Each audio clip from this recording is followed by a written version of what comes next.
Hey, Mike from Waking Dream here. I'm going to be reviewing the Cinehawk Mini by Emax. Going to talk about the good, the ugly. Make sure you stay tuned for some flight footage. But the summary of my results is this drone has been amazing to fly around, and I think the perfect drone for a beginner, the drone of my dreams. When I first bought my drone, I bought the Get RC Tiny Go, and it was an extreme disappointment. I think this is exactly what I wished I'd had all along. Okay, first let's talk about the good things about this quad, and the first thing I'll say is how incredibly versatile it is.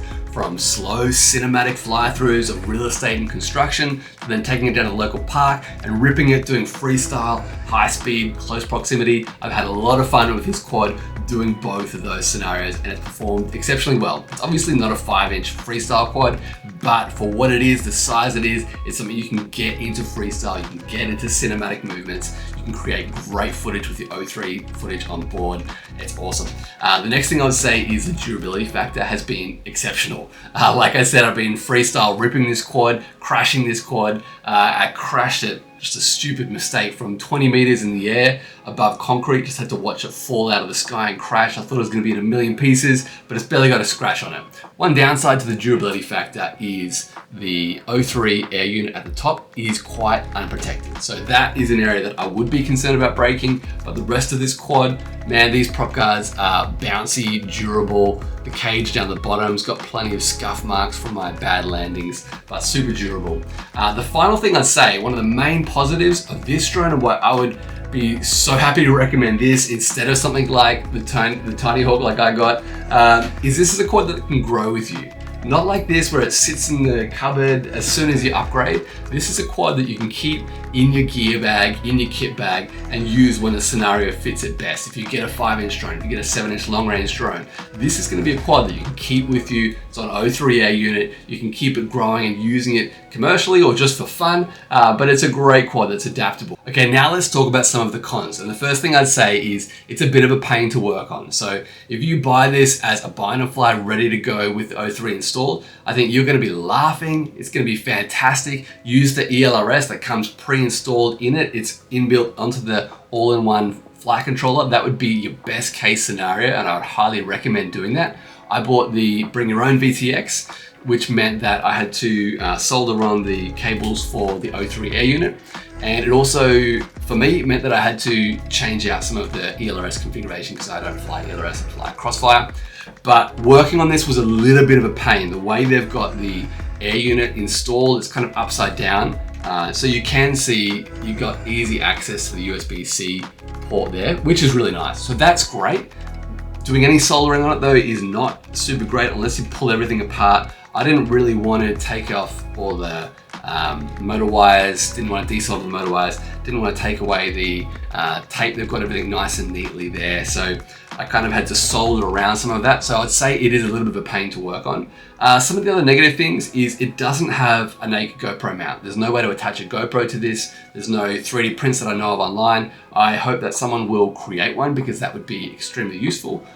It's probably not the intention of this to be used with a naked GoPro, just with the O3 on board, which is fine in most situations, but if you are doing commercial work and you really want the top-notch footage, then you might want that naked GoPro mount on top of that. One of the other quirks that I'm not sure if I'm just installing this wrong or have made a mistake or a bit of a design flaw, but trying to feed through the antennas for the O3 air unit through into this little cage section. I don't know, for me, I wasn't able to do that correctly, so I've had to leave one of these screws undone and feed it through where the screw should go. You can see here that the propellers are quite close to any cables. So you really want to make sure that you have got everything installed in that cage quite nice and snugly because it's not guarded by the cage, which means that you can get good access to things like the O3 air unit storage, USB-C, SD card, reset button. So it's pros and cons of everything, but that's a little bit where that stands. One of the other things I mentioned about vibration. So like I mentioned, I don't get any jello with this, which is great, but if I am flying at fast speeds or in high winds, I do get shaking. So I don't know if I need to maybe adjust these dampener mounts a little bit, but I can noticeably see the footage and it does feel a little bit sketchy when you're flying at high speeds. It feels like the drone's kind of shaking like this, which it wouldn't be. It's just gonna be this cage's taking some of those vibrations. But apart from that, I think that's the only cons for this one. Perhaps one of the most common comparisons that you might want to think about this drone comparing to another drone is not another tiny little starter kit drone. Maybe you want to be thinking about this drone compared to something like a DJI Neo. What I'd say there is these are completely different machines. The DJI Neo is going to be great for someone who's not interested in exploring further FPV down the track. So if you just want something you can hold in your hand and press a little button, you don't have to worry about the goggles, you don't have to worry about the controller. You think this might be something that's going to be, you know, Sunday afternoon, you want to show your little kids around. The Neo is going to be great for that scenario. But if you're someone who wants to really get into FPV, is serious about learning a skill, learning how to master the art of FPV, and think you're likely to buy another drone down the track, don't get the DJI Neo. I think you're going to be extremely limited. It's going to be, the capability is not going to be there. It's not going to be able to perform or do what you want it to do. The quality of the video looks pretty average in terms of the settings you can do compared to what the O3 Air unit can do as well.